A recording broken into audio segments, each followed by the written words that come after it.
Okay, so Joseph, what the hell are you doing on stream? This is your third stream of the day. You have to get up early tomorrow to stream all day for all the new refactoring you're gonna do. Well, there's something I wanted to try. So first of all, let's finish this.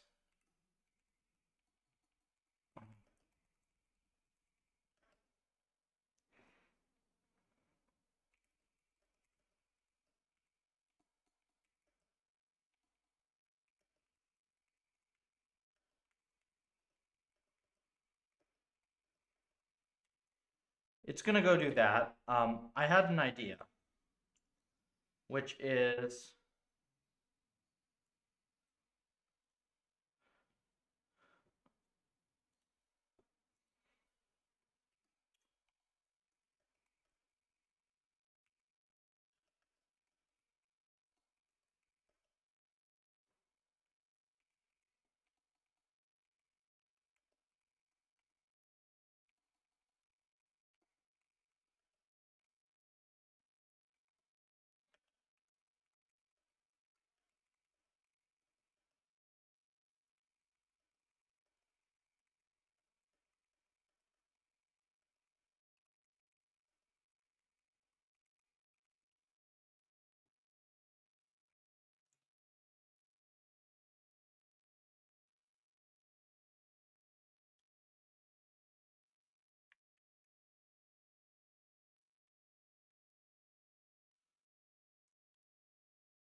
what is this?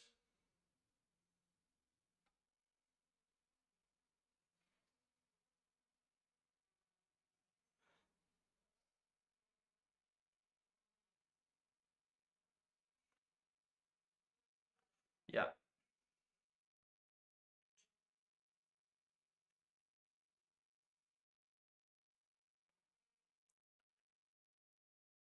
What do we think about this? I had this idea. So the key insight I had was we never have to compile multiple D types at the same time. So why the hell do we have templating to generate multiple different D type backends if we only need one at any given time? We can just not have this and not have the dispatch macro, right? Like imagine how clean this would be if instead of T, this was just type, right?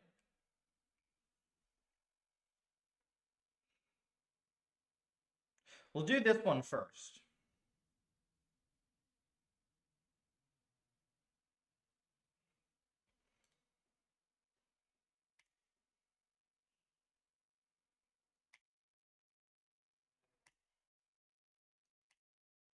So this will save a little bit of code, right? Actually, quite a lot of code. This will be minus a couple hundred lines at least, I think.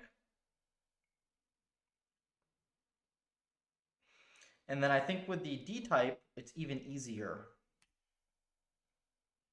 And then you basically end up with pure C-style code. So we'll do this one first.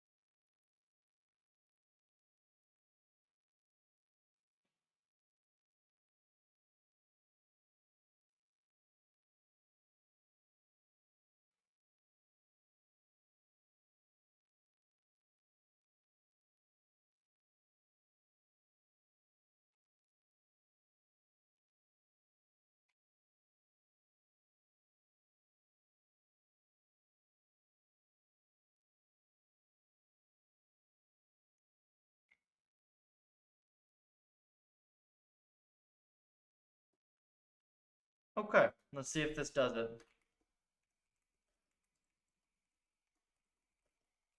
So this is the intermediate step.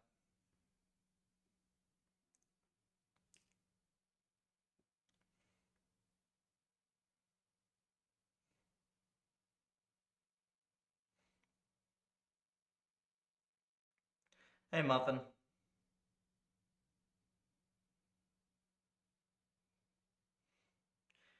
I got an idea that was too good to not do tonight. I think we're going to completely eliminate templates from our code, eliminate the dispatch macro. I think it's going to be really good. I should actually let this run, shouldn't I? To make sure it solves. Oh yeah, in the meantime, how are we feeling about experiments here? We getting any good runs? No? Maybe a little bit?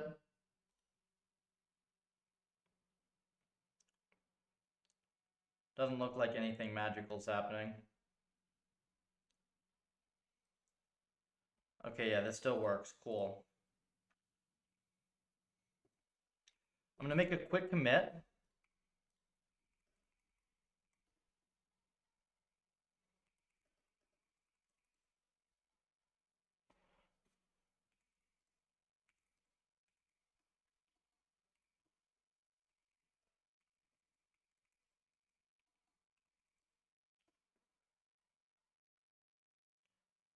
Okay, I'm gonna do this, right?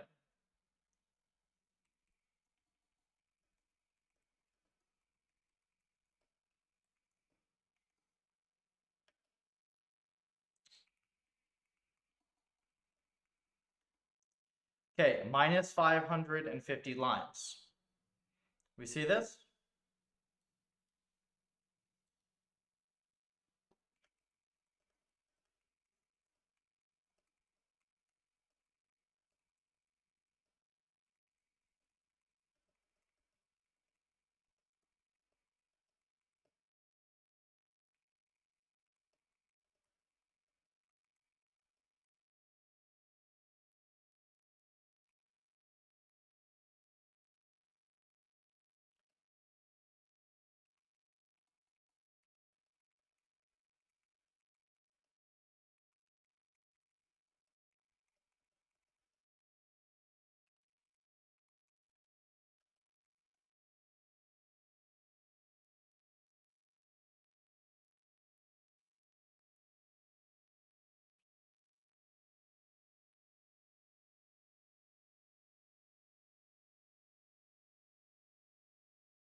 And it doesn't even need to be void star.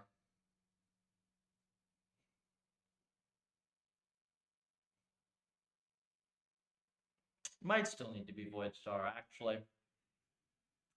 There's still the torch boundary that's a little weird. I think this is a solid idea, though.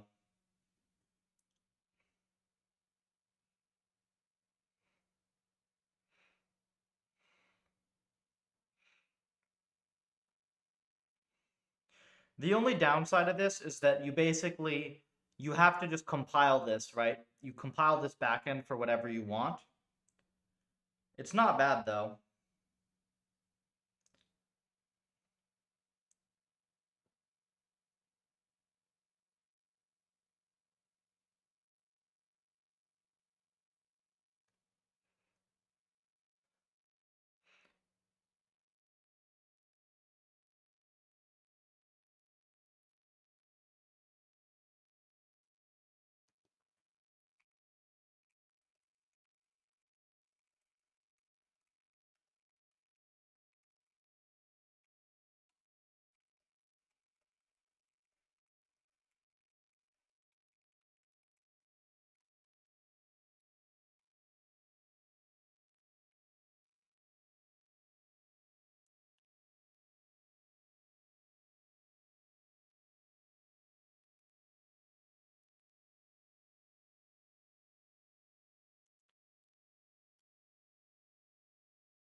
I-64.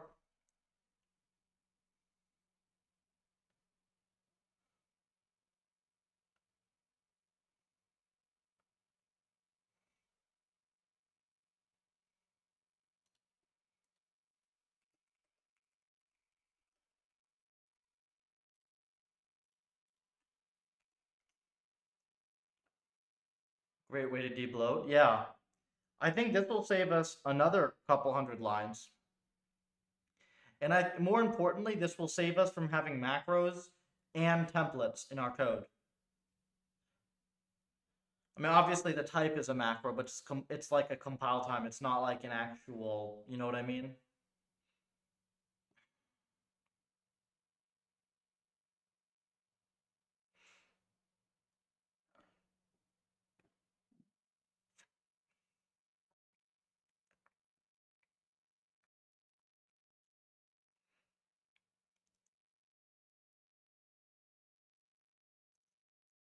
No longer needs dtype.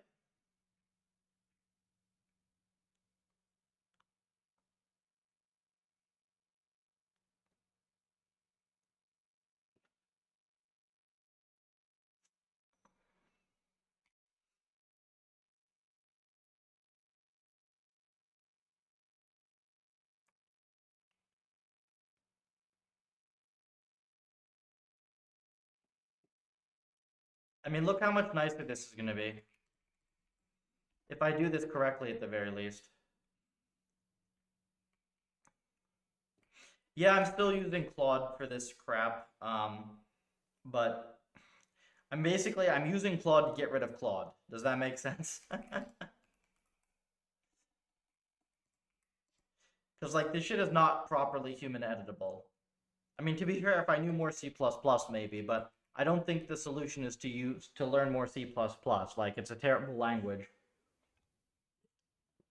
I'd rather just use this to get my stuff into C, CUDA C, if you will, and then from there it's very easy because there's no jank anymore. Puffer D type T. Yep. Float.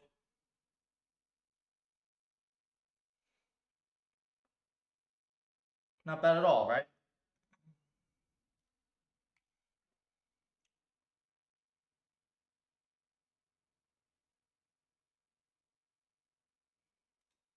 And this drops the D type.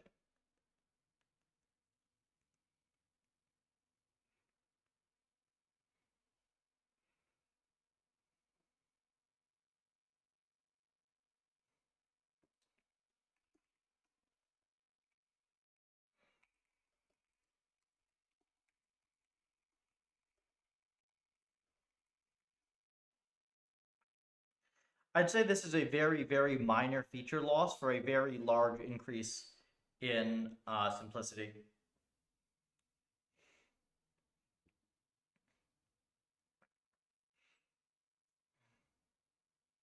Possibly faster code as well, who knows? We don't have to deal with template crap.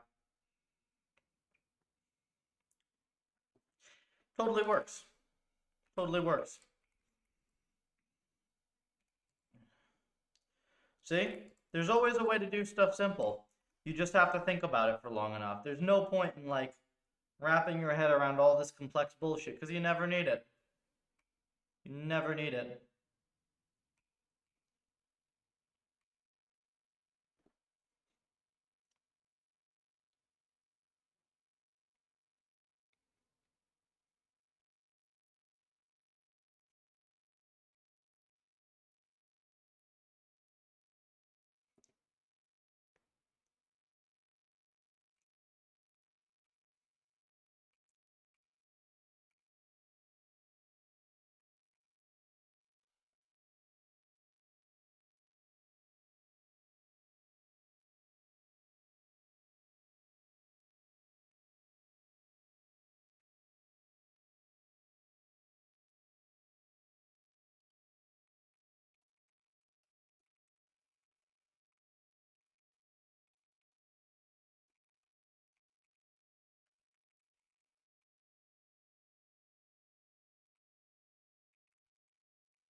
So much easier.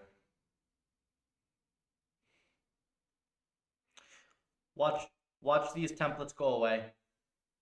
Watch like template, type name T from float, return T, and then it gets specified, template, open, like, and whatever from, I don't know what I'm looking at, right? This is just C++ template garbage. Watch how easy it is. Watch how easy this becomes.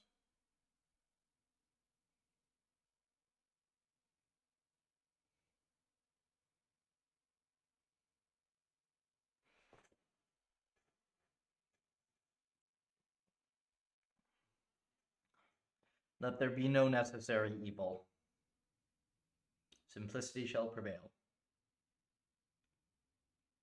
Took me a half hour thinking about this over dinner. Is this Codex? No, this is Opus. It is very stupid. Good thing I don't need it to do anything smart.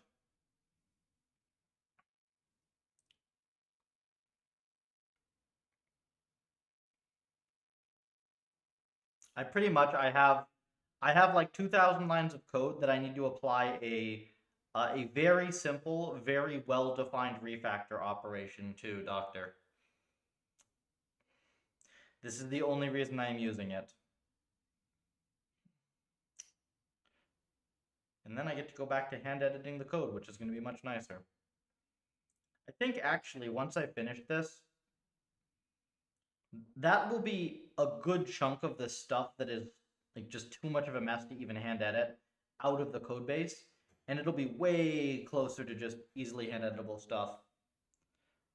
Wow, you're up again? I had too good of an idea to wait until tomorrow, man. The idea was too good.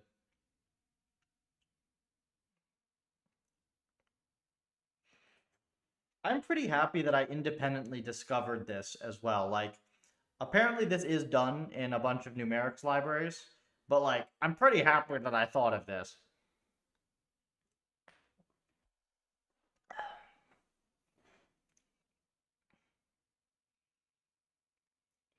Because, like, look at this.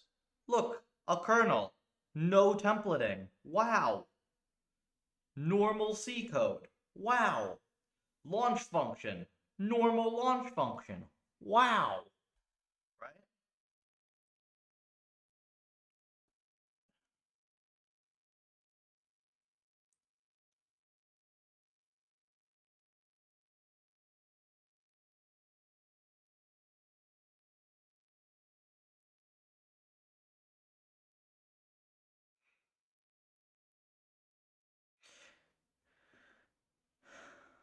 Like, I'm almost tempted to delete all these launch functions as well, because now they're just one-liners. What have you thought of? Instead of having templating crap and then macro crap for dispatch, so instead of having all this bloat, like, look at this. So this was the previous version. Templated kernel. Okay. And then let me find the launch function. Gross macro dispatch launch function, right? Guess what? You never need bfloat and float at the same time. You only ever need your training to be bfloat or float. You're never mixing kernels. So guess what? We can just do it at compile time, do one build, default it to bfloat 16, and then you can just dash precision to any other precision you want. So we can support whatever precisions we want with basically no additional code, no templating, no macro bullshit, easy. And we can say C++ fuck right off, which is great. Watch this. See this crap? Boom, gone. No more of this crap.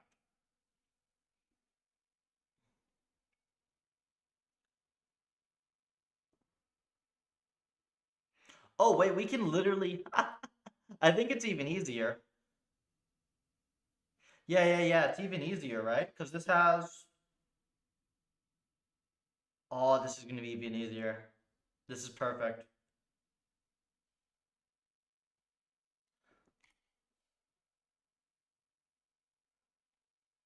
Because you don't need this to be like this. Look, this is why it's stupid, okay?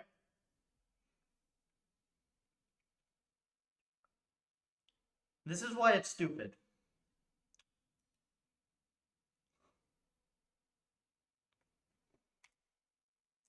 Doesn't need to define a function. What's wrong with you?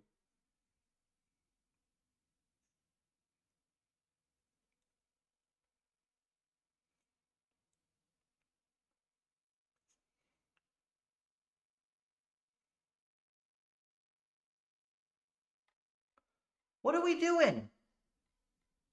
Hello?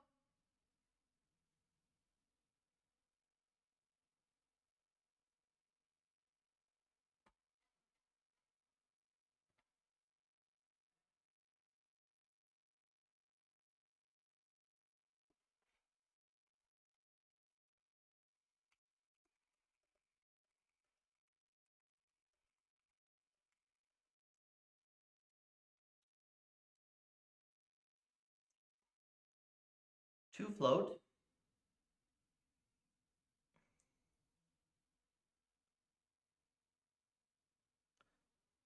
What is this?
Watch, this will get way simpler.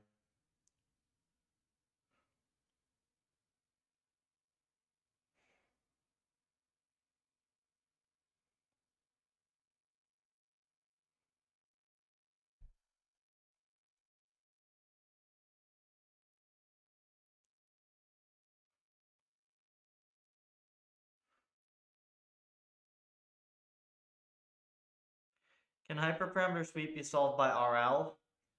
It's not a good use case for it, Crit, unless you do something very fancy across all ends, because RL is not sample efficient. RL is, there have been many attempts to make it so, but in my mind, the application of RL is high data regime, and hyperparameter search is the opposite. It's low data regime.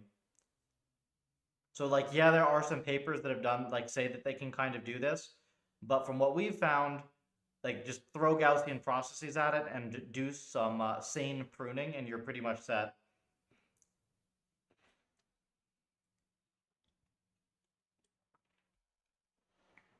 And I believe we have the best overall hyperparam sweep stuff at the moment as well.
Yep, is what we want.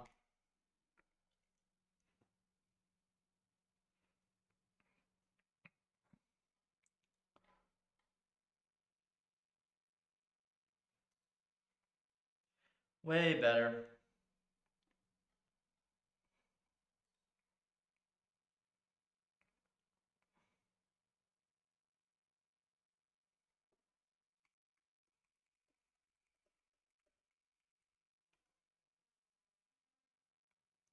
Expensive to explore the states. Yeah, because each data point is an entire run, man. Right?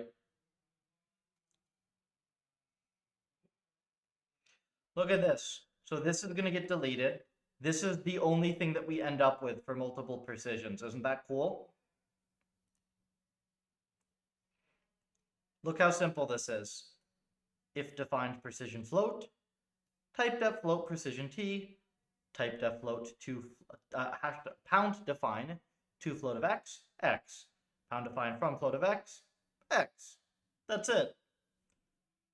This is because there's no cast. You can't cast like this with NV. If you would be able to just cast with precision T otherwise, but for whatever reason, you can't do that with bfloat. So simple enough. Type def NV bfloat 16 precision T. To float is bfloat 16 to float of x. From float is float to bfloat 16 of x. These are the NVIDIA intrinsics.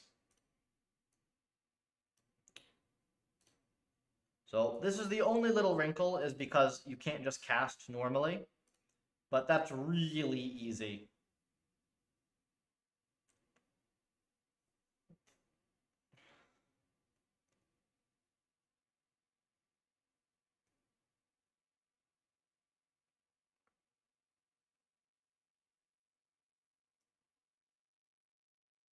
And then we just win.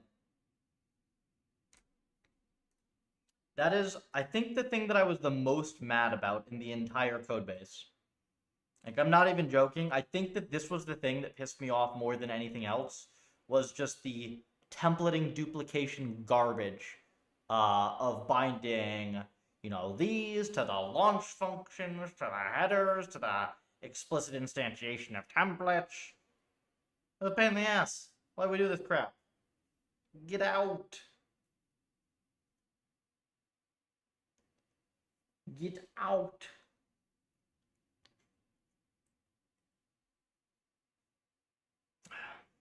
I think we're going to delete the launch functions too. Because, who needs a launch function when your launch function looks like this? Just call this, dude. Right?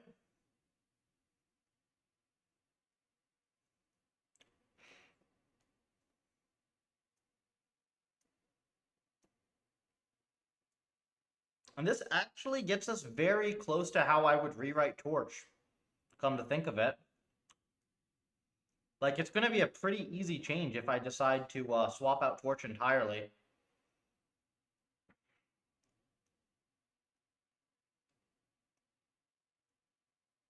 Be good right.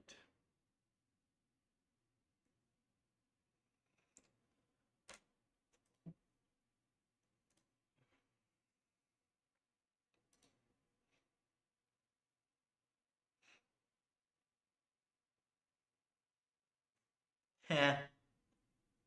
This is funny.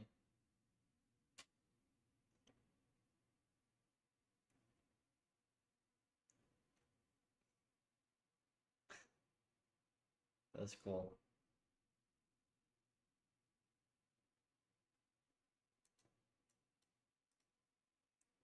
Hey, Jess. Welcome to Making Puffer Not Suck, the movie.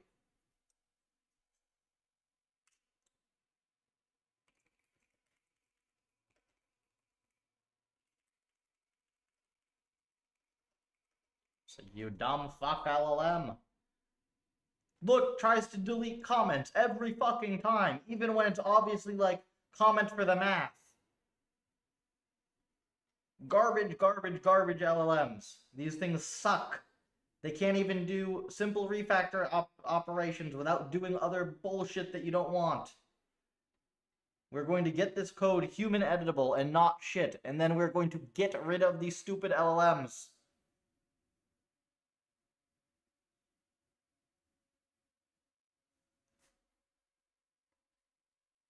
The only reason you want LLMs is because the code sucks.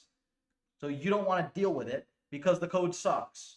If the code doesn't suck, you don't need an LLM to deal with it. Simple. Have you tried adding that in Claude.md? I think I'm going to add Yeet out of here and get out of my workflow to Claude.md.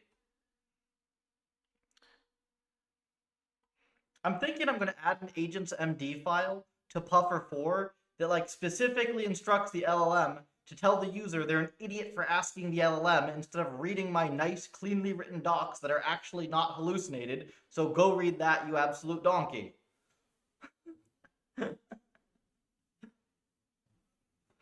How about that?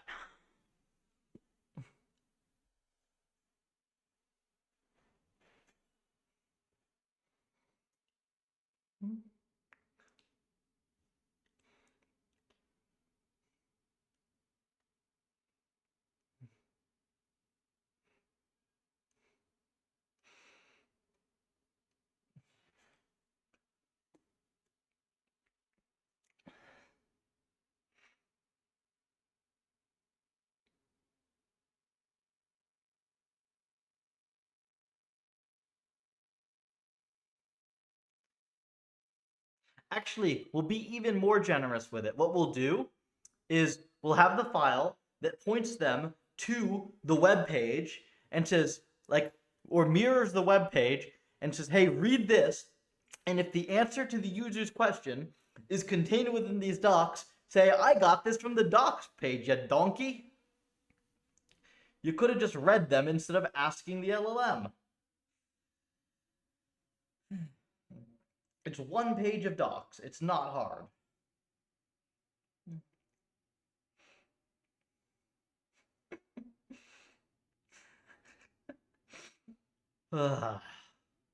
I am very, very happy about this because I didn't think we were going to have a way to get rid of the templating and get rid of all the crap from Puffer4. I thought we were going to have to punt on this, but we totally can. Like, look at this. One macro. It's not even like a gross dispatch macro.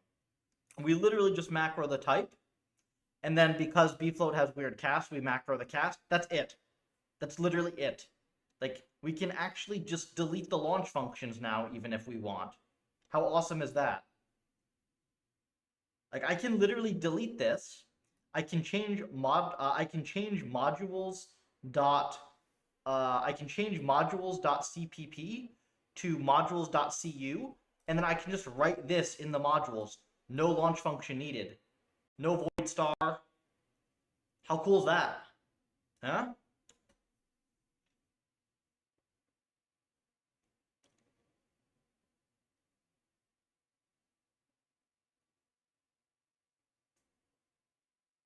This is gonna rock.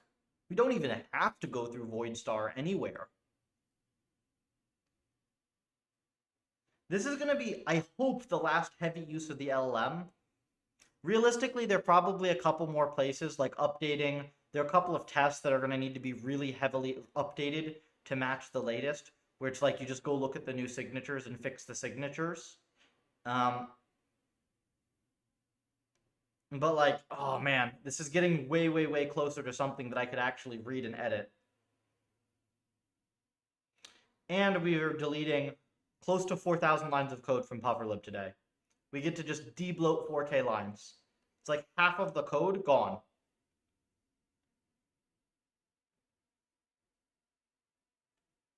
I think we're going to be able to ship the whole new backend with everything under 5K lines of code. Doesn't that rock? All right, there's my refactor. That does not look like it applied it to everything, but we will see. Boop.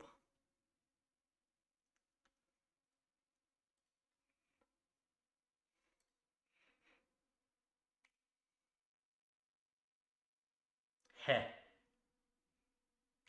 Get out of here. What was your eureka moment? So Jess, look at all these templates getting deleted. So I realized that we never need bfloat and float at the same time. You only ever use one type for training, and it's almost always going to be bfloat. You basically just need to compile float as a fallback in case you're getting numeric jank and you want to check if that's the problem. So you can just macro that one type, no dispatch, no templating, you are done. CV pi x layers. Parametric optimization is a layer. I have no idea whatsoever about that, man. Parametric optimization as a layer. What does that mean? Wait, CVX pi layers. CVX pi is the convex optimization Python package, isn't it?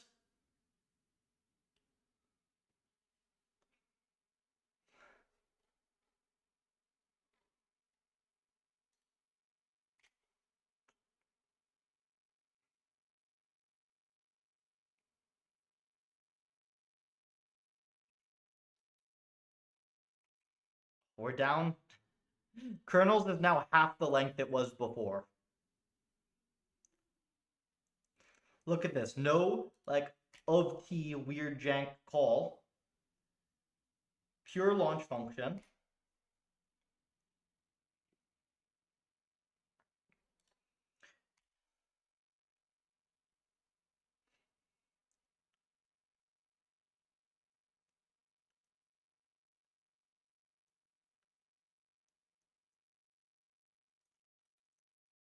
That's another little bit gone. Look at that. Oh, these templates get removed. Yeah, these go. All this is gonna get deleted right here as well in a second. SPS. It will not change the SPS, man. This is a. This is like so that the code doesn't suck. Learning to forecast energy prices. Doing a regression loss. Put the power market inside your DNN. Eh?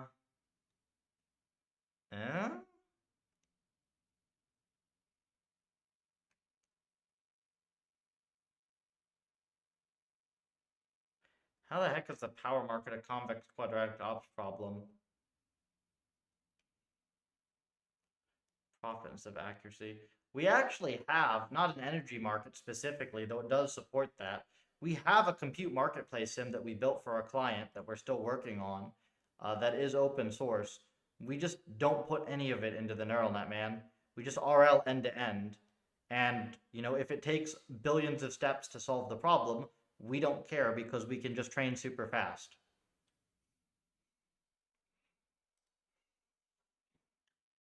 That's how we're looking at it. Because I don't know if when you say it is a convex quadratic optimization problem, I don't know if you mean it literally is one or it can be modeled as one, like approximately, right?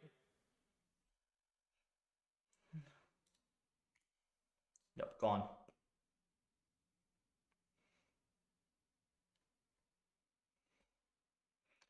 And now these are.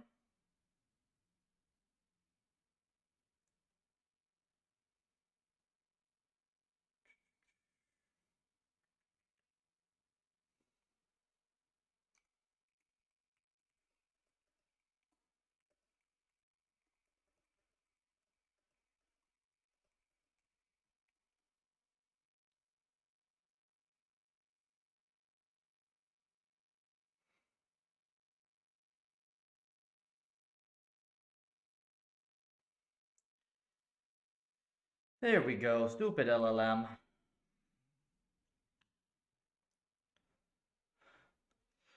See, it missed that. It missed the other one too. Here. Watch this. Yeah, see, so the kernel checkpointed has precision T, but now where's the launch function? Yeah, see, the launch function actually has precision T as well. So one backend, super easy.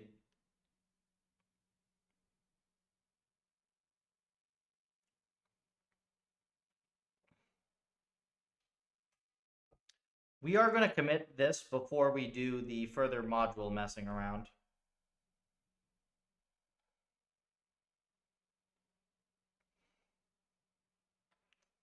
continuous, no longer needs dtype, no longer needs dispatch. Lovely.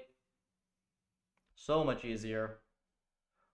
We'll format the spacing on all, like, we'll go format all of the functions to be tabbed in or whatever.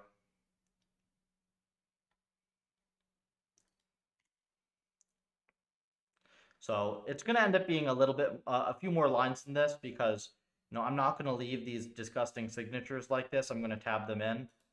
But it's not bad.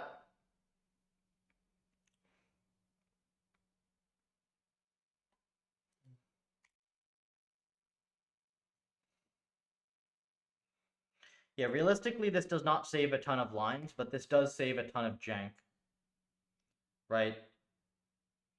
And I am very, very happy making that trade of, like, not having a feature that nobody will ever care about in return for simple code that doesn't have horrible jank compile issues.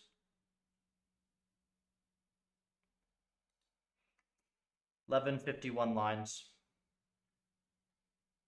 And this is no longer like CUDA C++, right? This is now CUDA C. We're not doing, I think we're not doing any C++ things anymore. Which is exactly what I wanted.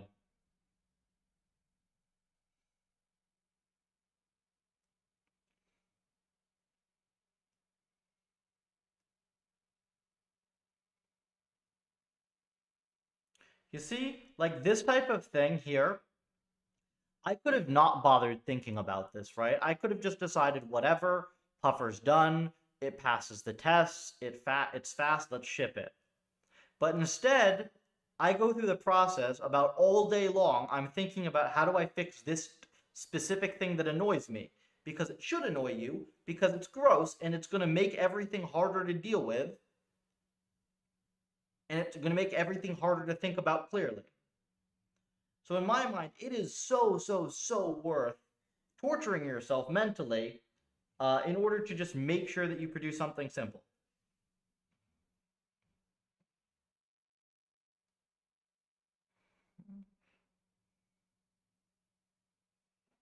What's this paper?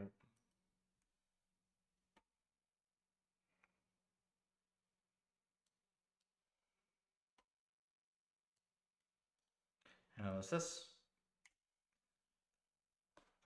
I'll look at it while I'm waiting for the next refactor up.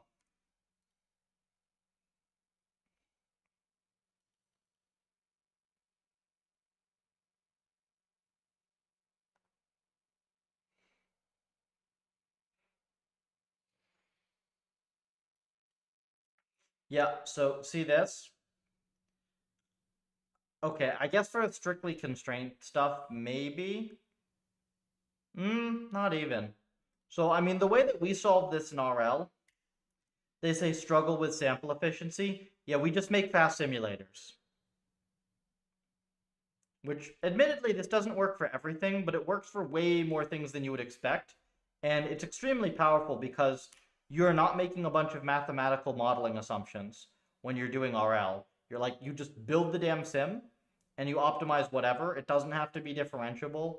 It doesn't have to be like, it doesn't have to fit some clean formulation. It doesn't have to be an MDP at all, and you can still solve it.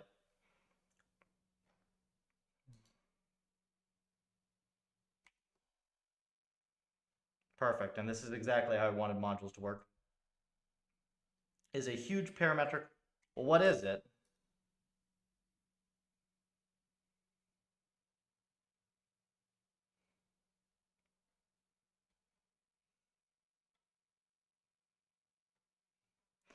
How many knobs is it? Like, how many levers are you pulling?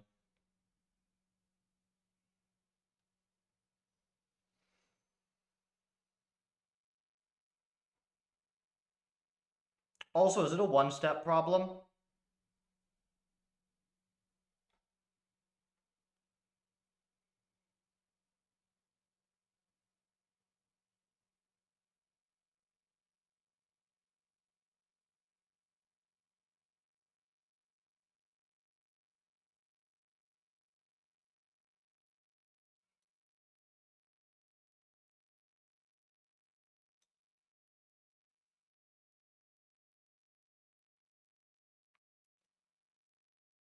Oh, this isn't that bad. 96 periods. I don't know. You might just be able to solve this with RL. Like, they're using frickin' reinforce here.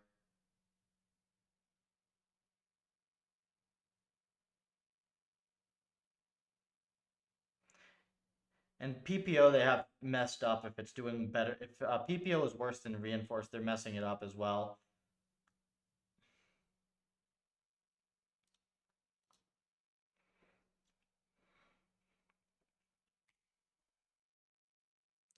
How will it be solvable with it? How is it still solvable without it being differentiable? The simulator is not differentiable. Sorry, I'm not in the field. I just discovered you via Twitter. I have a question. Can you explain OpenClaw? This is just like, in my mind, dude, this is just like some dumb internet meme. Like, I don't know what the hell that is. I don't care. Like, I don't work on that stuff at all. That's not the type of RL I do. So what I do around here is I build tiny superhuman models that train on ludicrous amounts of data, like billions, tens, hundreds of billions of observations, and can do it on a single GPU most of the time or a single node.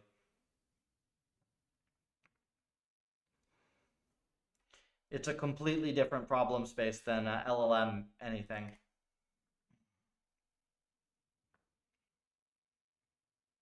In my mind, like all the LLM swarm stuff it's going on is basically just like Twitter hype.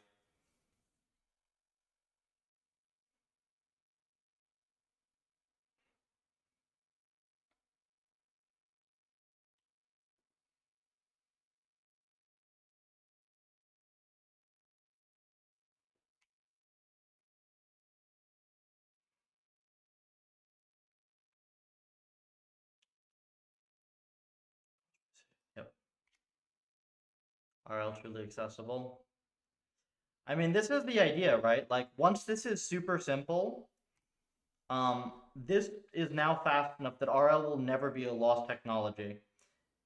Like in some sense, in my mind, OpenAI killed RL because they had the best RL tech. The Dota team was awesome, and then they went all in on language models. They set the field back a decade. Admittedly, they were the ones that advanced it in the first place, but then they set the field back a decade.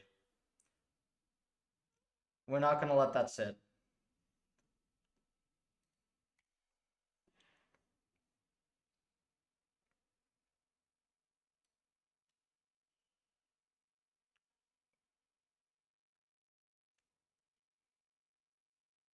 What would be the use case? So we have a lot of demos on games. Games are easy to just visually see. Not everything is games, right? So we have like a lot of these, but then also we got drones.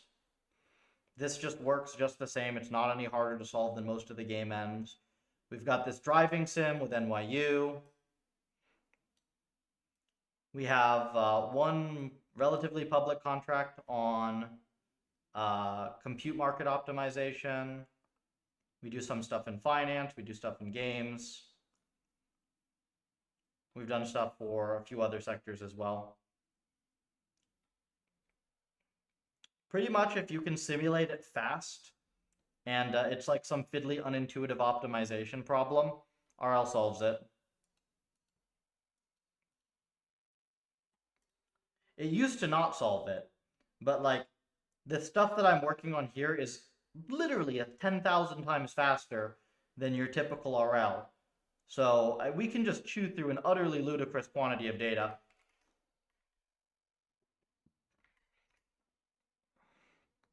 Robotics is. I don't do much in robotics because it's just not the domain I'm most interested in. But it is a domain, yeah.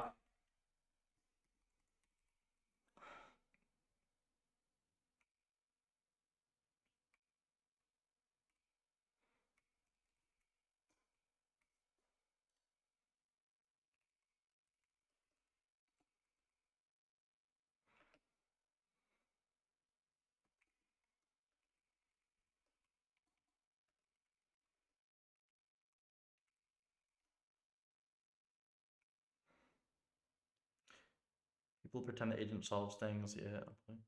Yeah. So this was like Do you remember that Minecraft paper where people were saying, oh my gosh, the AIs invented their own economies and religions? No, they didn't. That's not emergence. They're literally just monkey seeing monkey doing the training data. Like they don't have organized religion out of any sense of like, oh, it's beneficial in this environment or anything. They just do it because that's what they think they should do from their training data. Like you could put them in a situation, like you could put them in another environment where that's a terrible idea and they'll still do it because they're LARPing.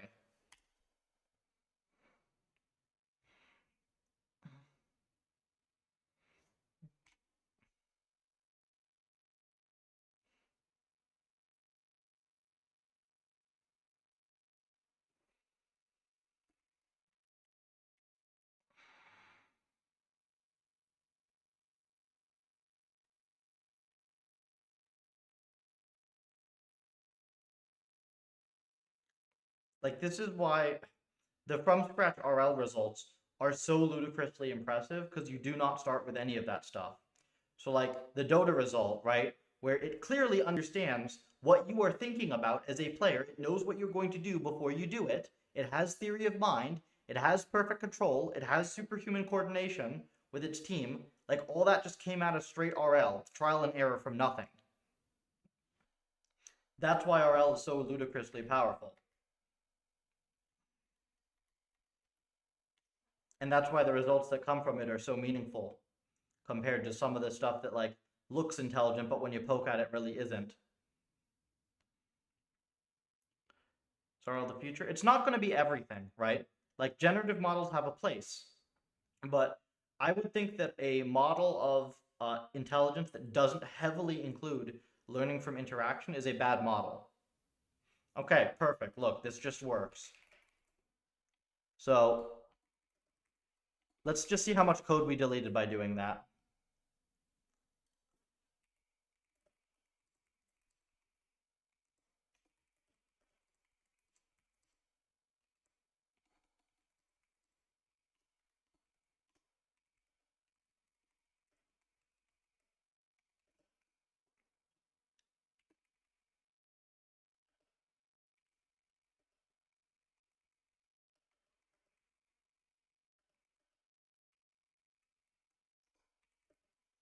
Okay, not a huge deletion. 50, 60 lines, not a huge deletion, but a huge, huge decrease in complexity. Okay, and now the next one, the next thing we're gonna do, let me just make sure, actually, let me just ask it. You compact this and then we'll figure it out. So may loss 1v1. Yeah, I remember that as well. That was actually, man, had they done that yet? Yeah, they had. So the 1v1 result was the thing that got me interested enough in OpenAI that I interned there. Like, I remember it was in NIPS 2017. Ilya was presenting the 1v1 Dota results, and I went up and talked to him after the lecture. I mean, after his presentation, because I'd already started working on Neural MMO, like my main end. And I said, "Hey, look, you said that you're looking for new environments to train on, and that that's what you think is missing. I have exactly the environment that you're looking at. It's based on MMOs. It's like the most complex game genre out there. But I'm an undergrad with 2 GPUs." And that's how I ended up interning.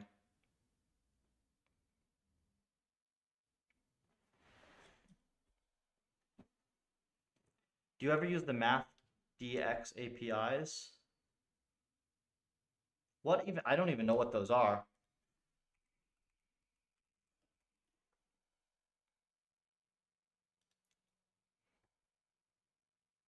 Kublas.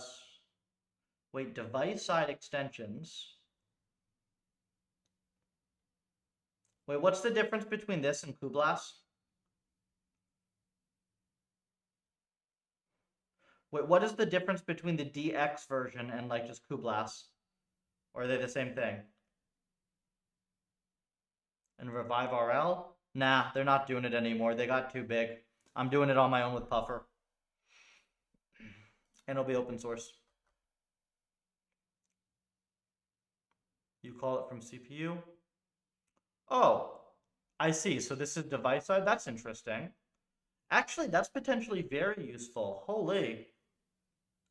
Wait, actually, man, thank you for pointing me to that. I didn't know that existed. That's actually really, really useful now that I'm thinking of it. So, wait, that would mean that I could write a single kernel for my entire neural net, right? Like instead of like gluing together little chunks with um host calls and having to graph everything, I could just write a giant kernel, right? They don't think they have all the blasts. I literally just need matmul. If they have matmul, I'm set, dude.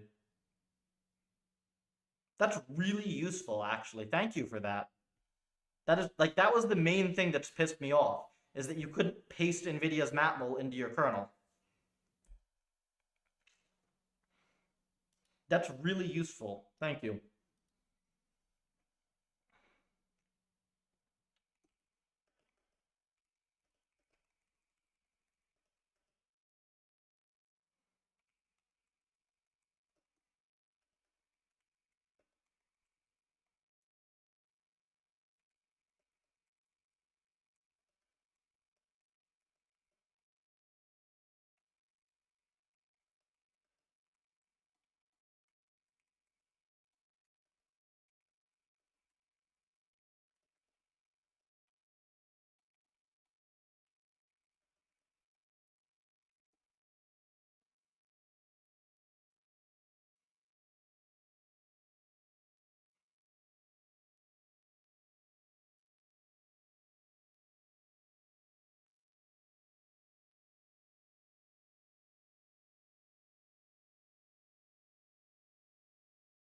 We'll see if this makes sense. I know that this is possible because I used to have module C++ as modules.cu.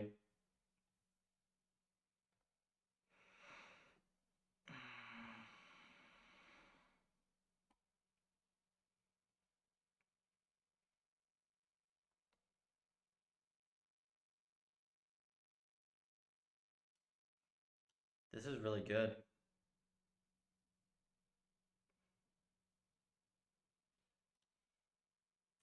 I actually think, Quarkmax, I think that this would make Puffer like substantially faster. I actually let me ask, can I send this to Peru real quick? Let me go send this to Peru. Peru's one of our contributors.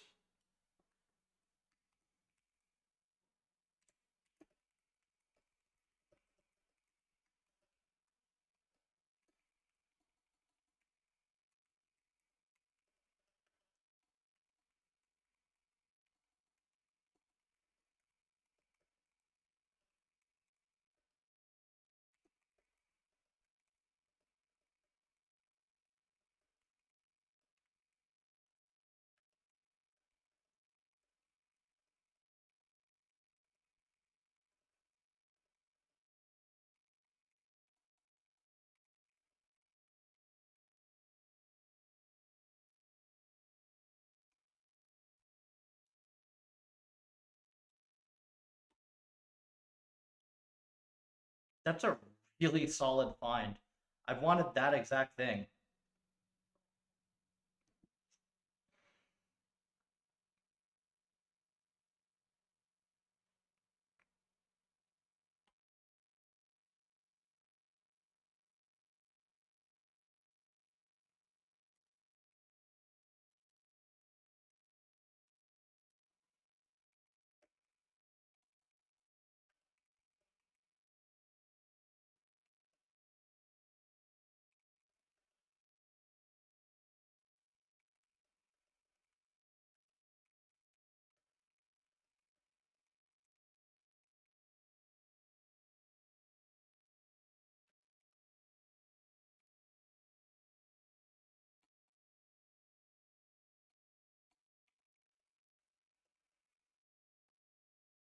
Any tips for first contributions to Puffer? Maybe I can help use it somewhere. If you have the background to do that, absolutely. So, I mean, there are a couple different ways to get involved with Puffer. It sounds like you already have more low-level experience than my guide is written for. If you're interested in RL generally, this is my guide on how to get into RL. This basically walks you through the process of making a really simple environment and then making a really like a slightly more complex environment, and it directs you to a few of the related papers in the space, right? And this is like a collection of a curated collection of all of my best resources. If you already have some experience and you're looking to get right into contributing to some of the more complex low-level stuff, this is all publicly available. It is live in development, moving very quickly at 4.0. The commit that I make tonight will probably be the largest overall refactor because it cleans up all the kernel launch crap that we had bad. But it's just right in here. So here we have our extensions. Most of this got moved and will just get pruned. Like all these .c files are going to get moved. Like they already got moved. I just have to remove the old ones. But all our custom kernels are in these CUDA files here. And they are currently bound to Torch in modules.c++, which I'm moving to modules.cu.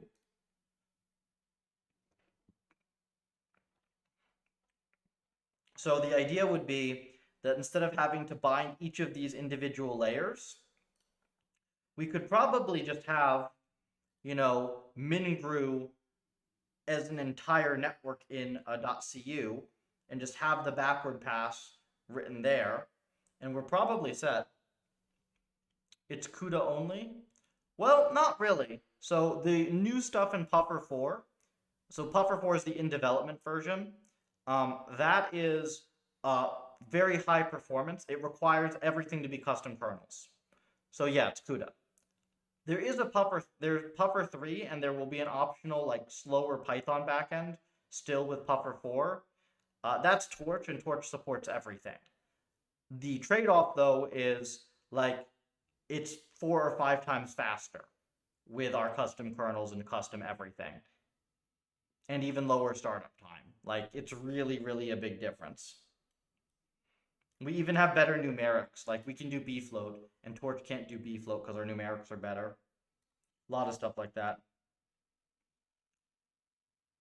Oh yeah, and start the puffer on GitHub. That helps me out a lot. We're almost at 5K solid. This is the fastest growing RL project. Real RL project, not LLM RL project.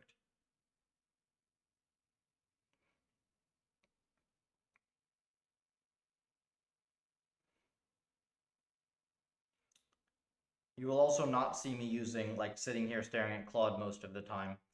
I'm doing this at the moment because Torch was such a bloated mess that it's almost not human editable, like the Torch C++ mess.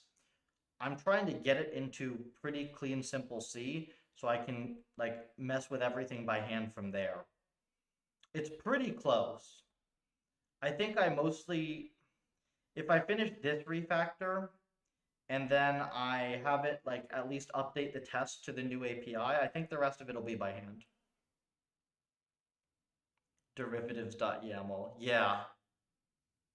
Torch is awful. It's really, really awful. But like, if we actually, with the thing that you said, right? If we just have a kernel for our entire net, that really, really limits our dependence on Torch, right? I do want to get rid of Torch eventually. I think not by Puffer 5, but maybe by Puffer 6, we will just have dropped Torch from our native backend, and maybe we'll have like a, you know, compatibility thing where, you know, we have our same network implemented in Torch so you can play around with the same arch. But mostly our own experiments will just be done through native. Because we're training 14 million steps per second now. I think we'll probably get another couple million steps per second off of fusing everything as well. So we'll probably break 15 million steps per second if we did that.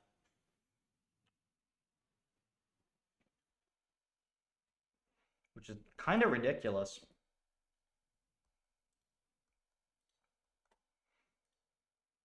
$14 mil? Yeah, that's not even with a trivial network as well, man. That's with a 4-layer min. That's a 4-layer mingru.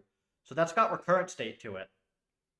So 4 million step per second, 128 hidden dim, so small, but that's actually got some decent capacity to it. Like, I just got, you know, the game of 2048?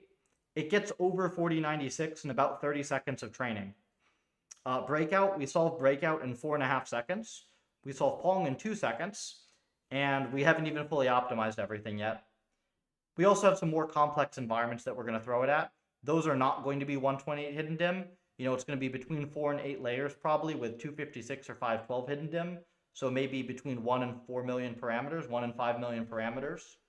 But that's still going to be training at a few million steps a second. Ay caramba, what is this doing? Oh no, this is totally fine. Yeah, so obviously if you move this into .cu, then now you need the header file for this instead. That's fine.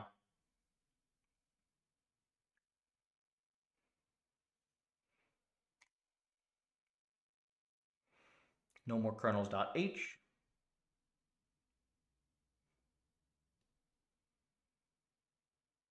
And we delete all of the launch functions. We no longer need launch functions. Isn't it beautiful? You do any code gen? Nope. I really like simple, hand-editable, low-level code. So this stuff here, this is like, this pains my soul to be having to do this crap through Claude. We have a huge amount of just native C code. Here, look at this. PufferLib, Ocean, Neural MMO3. This is a follow-up to my PhD thesis. 3K lines of just C. You can read this from top to bottom. A first-year undergrad who has taken their first systems course can read this code from top to bottom. This is a 1,000-player MMO. It runs at 1.5 million, agent steps per second, including with a whole bunch of NPC AI happening. This is probably the most complex, fast environment that is available. It runs in your browser. We have agents that have been trained for 12,000 years worth of simulated data in this thing on a single server. I wrote the game. It's better than me at the game. There's a live market in here. The agents can trade with each other. They can level up. There's equipment, armor, weapons, like professions, all sorts of stuff. So we have a lot of cool RL tech around here. This is pretty much the spot for high-perf RL. Outside of LLMs, at the least. We do everything but LLMs.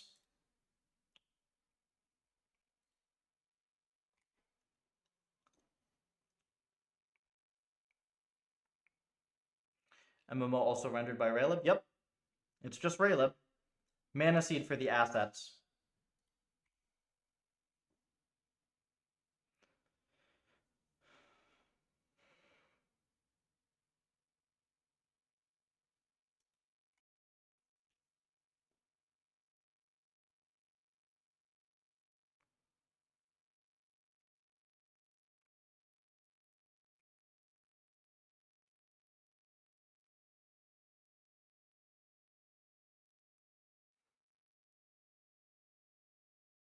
NPC code. No NPC, NPC with an N, like a non-playable character, as in there are enemies in here. So here, this thing. So you count agent steps per second, which is the number of steps per second this runs per AI control per neural net controllable agent. So I will put like 1,000 agents in here and 2,000 to 4,000 NPCs. These guys in red, they're scripted, so they have like a classic scripted AI. And this whole thing will run at, what would that be? 1,500 server steps per second with 1,000 agents in it and 2,000 NPCs on one singular core. So this is basically an unlimited data source for RL, right? Like we can train this thing millions of steps per second. We've done 12,000 years worth of experience to train the model that you're looking at here. It's pretty cool. Do you think you do? Got exciting thinking you do some convex opt. So I have one funny convex opt story, okay? I did my undergrad at Stanford many years ago. At this point, I'm getting old. And they made the mistake of when I got there of giving this grandiose speech about how Stanford admits don't know how to fail at things because they're just used to succeeding. So I took that as a challenge and I went and signed up for the hardest course that I could find with the intent of like, I'm going to sign up for something that I have no chance of succeeding at. So I'll fail something for once.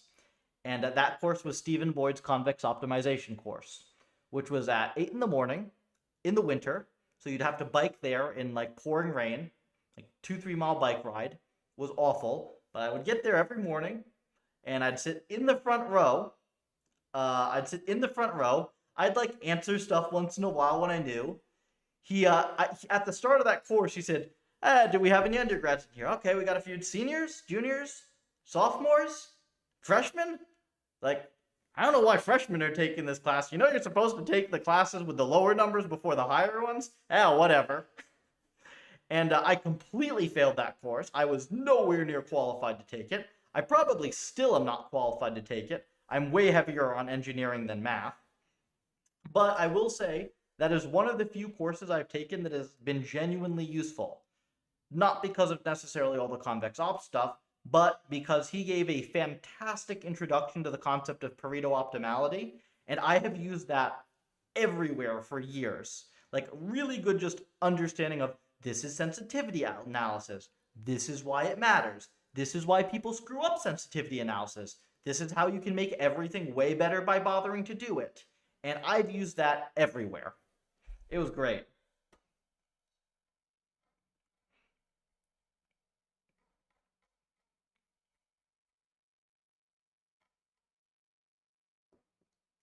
This is a copy paste.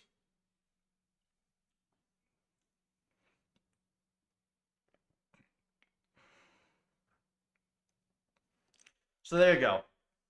There's my convex op story. Much watched Boyd video.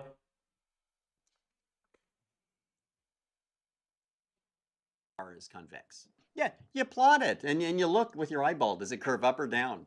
Or both, right? And if it curves up, then you say, well, it's convex. Okay? Yeah.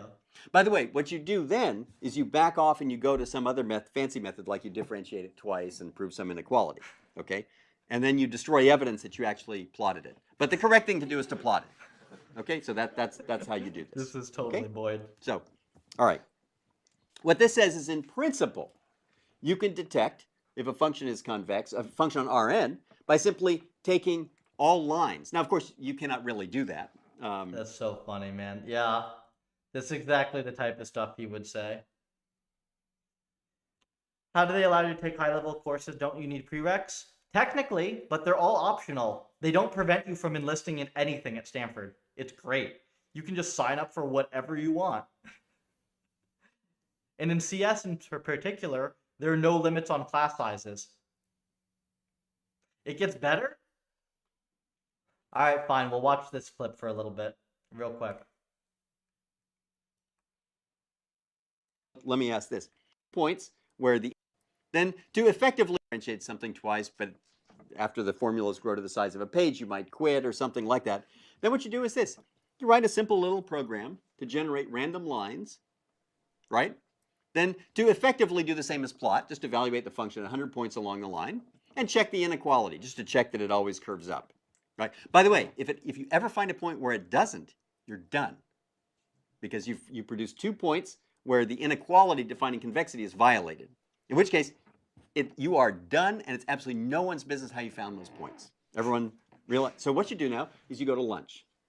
Is everyone following this? Okay, you go to lunch, and you come back after lunch. If, in fact, it is terminated and found 2 points, then you walk down the hall to your colleague who asked whether this function is convex, and you go, obviously not. And they say, why? And you go, well, look at this point here. And you give x and y and the convex combination, which violates the inequality. And you go, I don't really even know why you would think that was convex in the first place. Everyone see what I'm saying?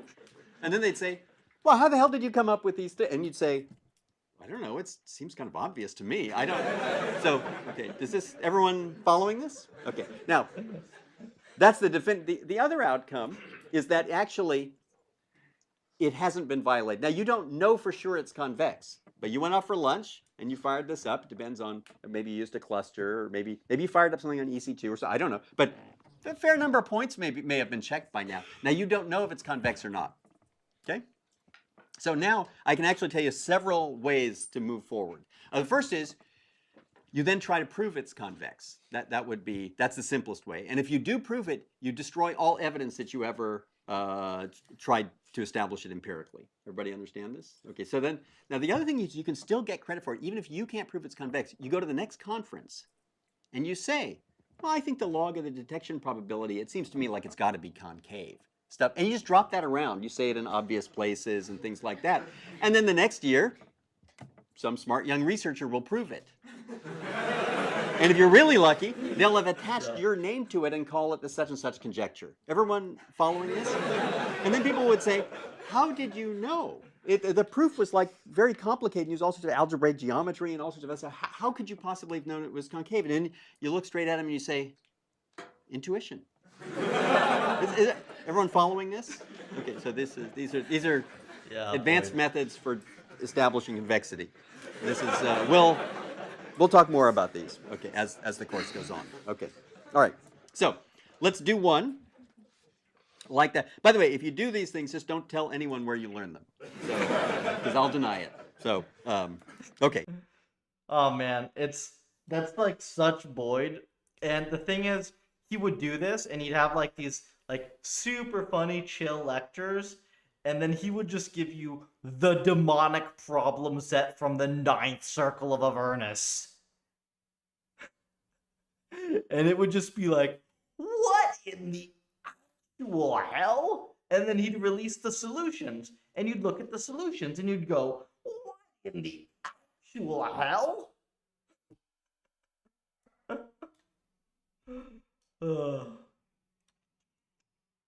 Now, for my sake, I am very happy that it turns out that we don't actually care if things are convex in sufficiently high dimensions. I'm very, very happy about that. Because otherwise, that's a hell of a lot of math.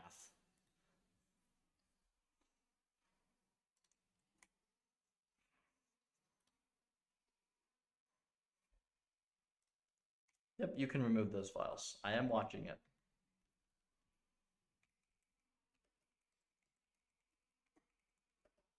Oops.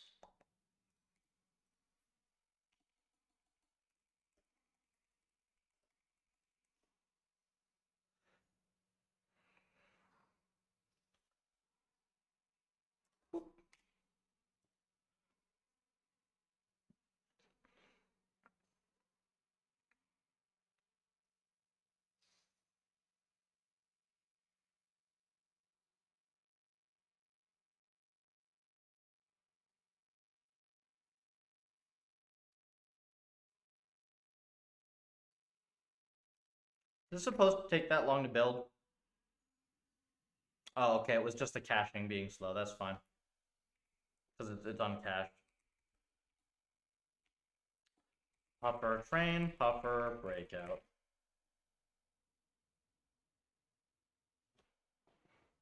Well, folks. Well. I can't check the perf of this until tomorrow.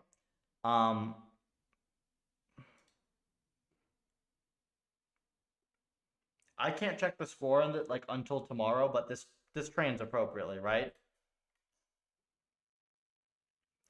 Do you not like math? CS is like all math, though. No, it isn't. No, it isn't.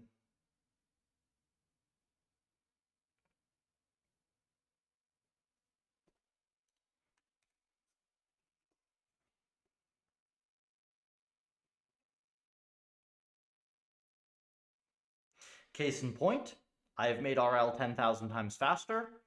There's not that much math involved with what I do. Maybe 5%. 5% me bumbling through math. 80% me kicking people's ass at engineering because the standards for programming are very, very, very low. And the vast majority of RL PhDs at the top universities in the world only ever write Python. I was guilty of that. I wrote Python my whole PhD. It sucked. I don't recommend it. Then I graduated and started writing real code. It was fun.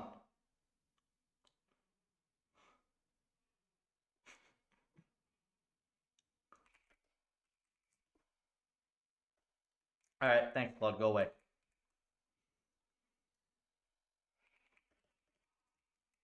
$20 Claude tax.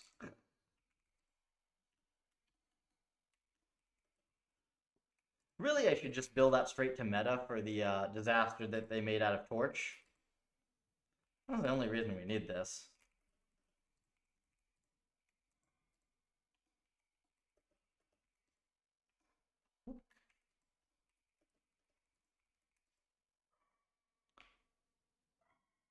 Yeah, we got it, right? Modules, git add, PufferLib extensions, modules, .cu.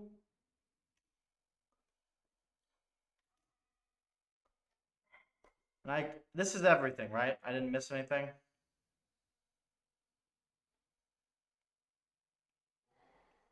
Looks good to me.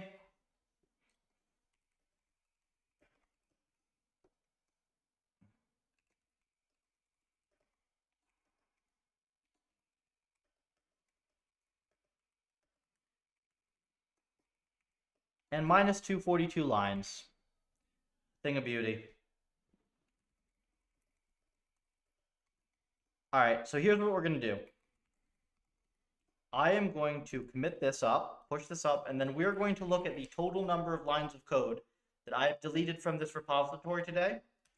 And then I'm going to be very happy about it. And I'm going to call tonight, take an hour or so off. And then I'm going to be back streaming all day tomorrow, cleaning all this stuff up. But look, I just want you to see these last few commits, right?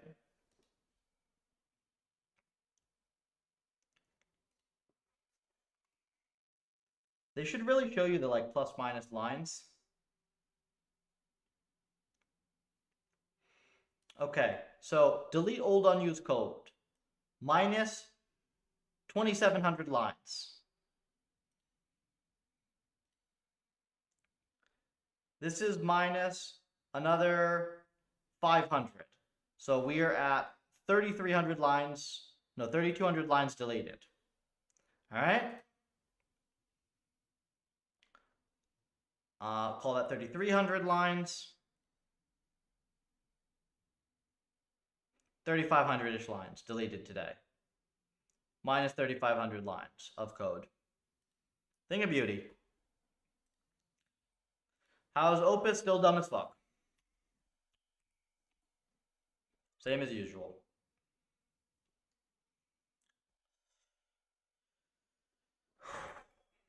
PufferLib extension star.c++.cu.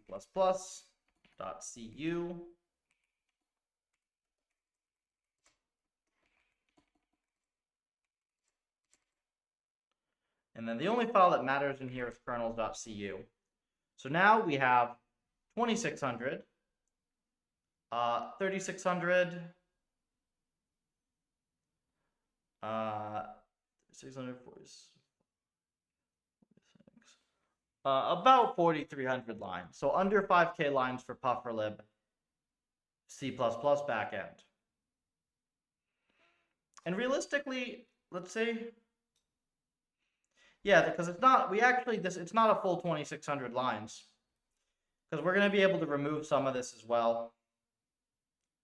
So let me see, how much more do I think I can compress this? I think if it's 4,600-ish lines now, I can shave 200 off of this.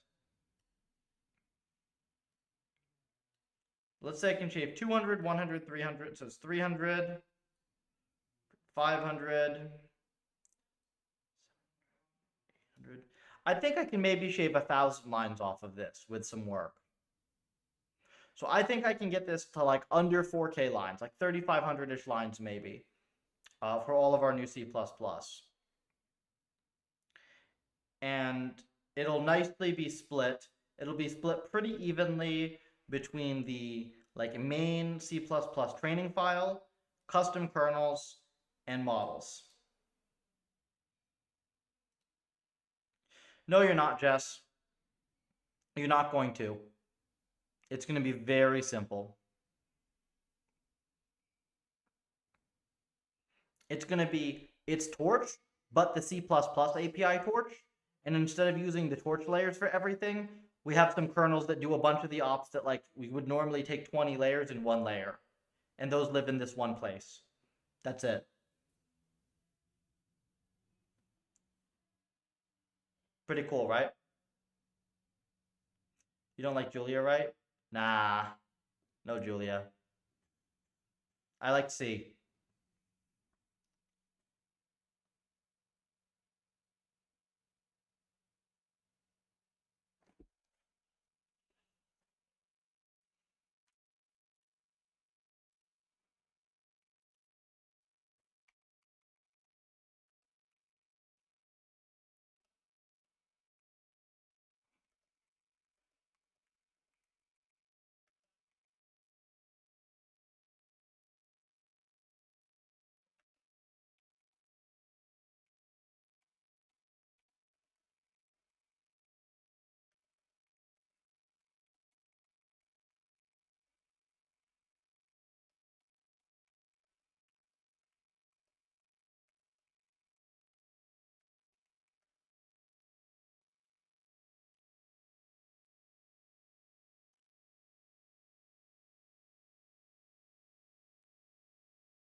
Cool.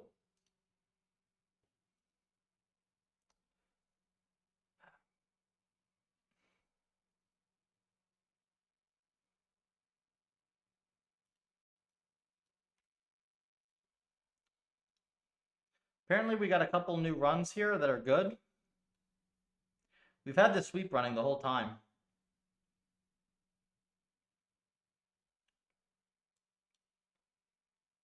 Where's your score? Right here? This one's nice. 80 seconds for a 5,700 score.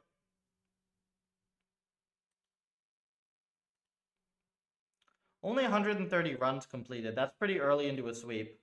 I think I'll just let this run all night and see what it finds. Yeah. I think that's what we're gonna do. Well, I have actually ended up putting in a pretty solid day of work today, despite this being one of the usually lazier days. Sweep stop early. Individual runs do stop early. We actually need to improve that pruning. It's way better than it used to be, though. Okay, so for folks watching, stream starts tomorrow pretty much when I wake up until I go for dinner.